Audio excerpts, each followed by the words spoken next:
दशक 16वा, समास 3. पृथ्वी स्तवन. श्रीराम. धन्य धन्य हे वसुमती, इचा महिमा सांगो किती. प्राणी मात्र तितुके राहती, तिच्या आधारे श्रीराम. अंतरिक्ष राहती जीव, तोही पृथ्वीचा स्वभाव. देहे जड नसता जीव, कैसे तगती श्रीराम. जाळीती पोळीती कुदळीती, नांगरीती उकरीती खाणती. मळमूत्र तिजवरी करीती, आणि वमनही श्रीराम. नासके कुचके जर्जर, पृथ्वी वीण कैची थार. देहांत काळी शरीर, तिजवडी पडे श्रीराम. बरे वाईट सकळ काही, पृथ्वी वीण थार नाही. नाना धातू द्रव्य तेही, भूमीचे पोटी श्रीराम. एकास एक संहारिती, प्राणी भूमीवरी असती. भूमी सांडून जाती, कोणीकडे श्रीराम.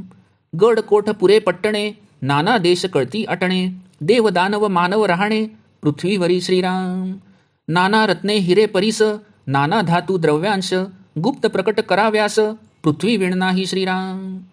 मेरू मांदार हिमाचळ, नाना अष्टकुळाचळ. नाना पक्षी मच्छव्याळ, भूमंडळी श्रीराम. नाना समुद्रा पैलीकडे, भोवते आवरणोदकाकडे. असंभाव्य तुटले कडे, भूमंडळाचे श्रीराम. त्यामध्ये गुप्त विवरे, लहान थोरे अपारे. तेथे निबिड अंधकारे, वस्ती की जय श्रीराम. आवरणोदकते अपार, त्याचा कोण जाणे पार. उदंड दाटले जळचर, असंभाव्य मोठे श्रीराम. त्या जीवनास आधार पवन, निबिड दाट आणि घन. फुटो शकेना जीवन, कोणेकडे श्रीराम. त्या प्रभंजनासी आधार, कठीणपणे अहंकार. ऐसा त्या भूगोळाचा पार, कोण जाणे श्रीराम. नाना पदार्थांच्या खाणी, धातुरत्नांच्या दाटणी. कल्पतरू चिंतामणी, अमृतकुंडे श्रीराम. नाना दीपे नाना खंडे, वस्ती उद्वसे उदंडे. तेथे नाना जीवनाची बंडे, वेगळ आली श्रीराम. मेरू भोवते कडे कापले, असंभाव्य कडोसे पडिले. निबिड तरु लागले, नाना जिनसी श्रीराम. त्या सन्निध लोकालोक, जेथे सूर्याचे फिरे चाक. चंद्रादी द्रोणादी मैनाक, महागिरी श्रीराम. नाना देशी पाषाण भेद, नाना जिनसी मृत्तिका भेद. नाना विभूती छंदबंद, नाना खाणी श्रीराम. बहुरत्न हे वसुंधरा, ऐसा पदार्थ कैचा दुसरा. अफाट पडिले सैरा वैरा, जिकडे तिकडे श्रीराम. अवघी पृथ्वी फिरोन पाहे, ऐसा प्राणी कोण आहे. दुजी तुळना न साहे, धरणीविषयी श्रीराम. नाना वल्ली नाना पिके, देसोदेसी अनेके. पाहो जाता सारख्या सारखे, एकही नाही श्रीराम. स्वर्ग मृत्य आणि पाताळे, अपूर्व रचिली 3 ताळे. पाताळ लोकी महाव्याळे, वस्ती की जय श्रीराम. नाना वल्ली बीजांची खाणी, तेहे विशाळ धरणी. अभिनव कर्त्याची करणी, होऊन गेली श्रीराम. गड कोठ नाना नगरे, पुरे पट्टणे मनोहरे. सकळा ठाई जगदेश्वरे, वस्ती की जय श्रीराम. महाबळी होऊन गेले, पृथ्वीवरी चौताळले. सामर्थ्य निराळे राहिले, हे तो घडेना श्रीराम. असंभाव्य हे जगती, जीव किती एक जाती. नाना अवतार पंगती, भूमंडळावरी श्रीराम. सध्या रोकडे प्रमाण, काही करावा न लगे अनुमान. नाना प्रकारीचे जीवन, पृथ्वीचे आधारे श्रीराम. कित्येक भूमी माझी म्हणती, सेवटी आपणची मरोन जाती. कित्येक काळ होता जगती, जैसी तैसी श्रीराम. ऐसा पृथ्वीचा महिमा, दुसरी काय द्यावी उपमा. ब्रह्मादिकापासून आम्हा, आश्रयोची आहे श्रीराम. इति श्रीदासबोधे गुरुशिष्य संवादे पृथ्वी स्तवन नाम समास 3 समाप्त.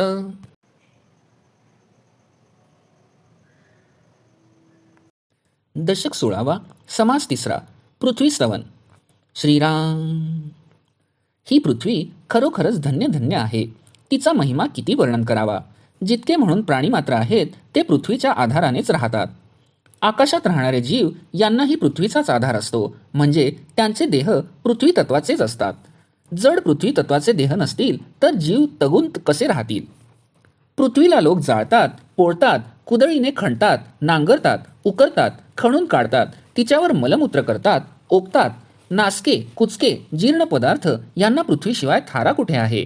देहांत समयी शरीर पृथ्वीवरच पडत असते. बरे वाईट जे काही सर्व आहे, त्याला पृथ्वीशिवाय थारा नाही. नाना धातू द्रव्य आदी सर्व पृथ्वीच्या पोटातच असतात. प्राणी एक दुसऱ्याचा संहार करतात, पण दोघेही पृथ्वीवरच उभे असतात. भूमी सोडून ते जाणार तरी कुठे. गड किल्ले पुरे नगरे तसेच नाना देश जे आहेत, ते पर्यटनाने कळून येतात. देव, दानव, मानव आदी सर्व पृथ्वीवरच राहत असतात. नाना रत्ने, हिरे, परीस तसेच नाना धातू आणि द्रव्यांश यांना गुप्त अथवा प्रगट व्हावयास पृथ्वीशिवाय वावच नाही. मेरू, मांदार, हिमालय तसेच नील, निषध, विंध्य, माल्यवान, मलय, गंधमादन, हेमकूट हे अष्टकुल पर्वत, नाना पक्षी, मासे, सर्प इत्यादी सर्व पृथ्वीच्याच आधारे राहतात. नाना समुद्रांच्या पलीकडे पृथ्वीच्या भोवती जे आवरणोदकाचे कडे आहे आणि जे पृथ्वीचे मोठमोठे असंभाव्य तुकडे कडे आहेत, त्यामध्ये लहान थोर अशी अपार गुप्त विवरे आहेत. त्यात निबिड अंधार भरून राहिलेला आहे. त्या अपार आवरणोदकाचा पार कोण जाणू शकेल? त्यात असंभाव्य असे मोठमोठे जलचर उदंड दाटलेले आहेत.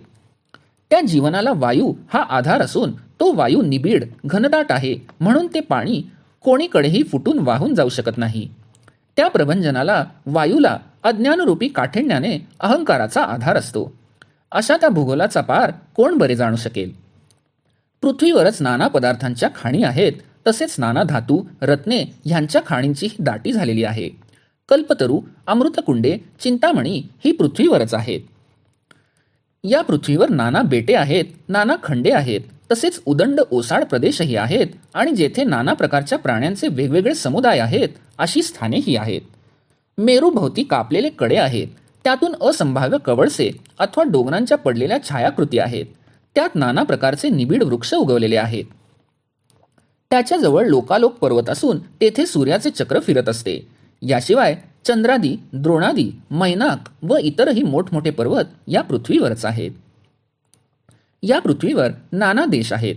त्यात अनेक प्रकारचे पाषाणांचे, मृत्तिकांचे, नाना जिनसांचे भेद आढळून येतात. तसेच नाना विभूती, नाना छंद, नाना बंध आणि नाना खाणी आढळतात. म्हणूनच बहुरत्ना वसुंधरा असे म्हटले जाते. या पृथ्वीसारखा अफाट आणि जिकडे तिकडे सैरावैरा पसरलेला दुसरा पदार्थ कुठला असणार आहे? सर्व पृथ्वी हिंडून पाहू शकेल असा प्राणी कोण असणार आहे? या धरणीशी तुलना करता येईल असा पदार्थच नाही. देशोदेशी अनेक प्रकारच्या वेली, नाना प्रकारची अन्नधान्य आहेत, पण आश्चर्य म्हणजे एकासारखे दुसरे एकही नाही. भगवंतांनी स्वर्ग, मृत्यू आणि पाताळ अशा या 3 अपूर्व लोकांची रचना केली आहे. पाताळात मोठमोठ्या सर्पांनी वस्ती केली आहे. ही पृथ्वी म्हणजे अतिविशाल अशी नाना वल्लींची आणि बीजांची खाणच आहे. ही अंतरात्म्याची मोठी अपूर्व अशी करणी होऊन गेली आहे. गड, कोट, नाना नगरे, पुरे, पट्टणे सर्व मनोहर असून त्या सर्वांच्या ठाई जगदीश्वराने वस्ती केलेली आहे. या पृथ्वीवरच अनेक बलवान पुरुष होऊन गेले. त्यांनी येथेच मोठा पराक्रम गाजवला, पण आपल्या सामर्थ्याच्या बळावर ते पृथ्वीपासून वेगळे राहिले असे तर घडू शकत नाही. ही पृथ्वी खरोखरच असंभाव्य आहे. कित्येक जातीचे जीव भगवंतांच्या अनेक प्रकारच्या अवतारांच्या पंक्ती या भूमंडळावरच झाल्या. सध्या म्हणजे आजकालही या गोष्टीची रोकडी प्रचिती येत असते. येथे अनुमान, कल्पना करावी लागत नाही. या पृथ्वीच्या आधारानेच नाना प्रकारचे जीव जीवन जगतात. कित्येक लोक जमीन माझी असे म्हणतात आणि शेवटी आपणच मरून जातात. पण कित्येक काळ लोटला तरी ही पृथ्वी जशीच्या तशीच असते. असा या पृथ्वीचा महिमा आहे. तिला दुसऱ्या कशाचीही उपमा देता येत नाही. अगदी ब्रह्मादिकापासून आपण सर्वांचा आधार पृथ्वीच आहे. इति श्री दासबोधे गुरुशिष्य संवादे पृथ्वी स्तवननाम समास 3 समाप्त.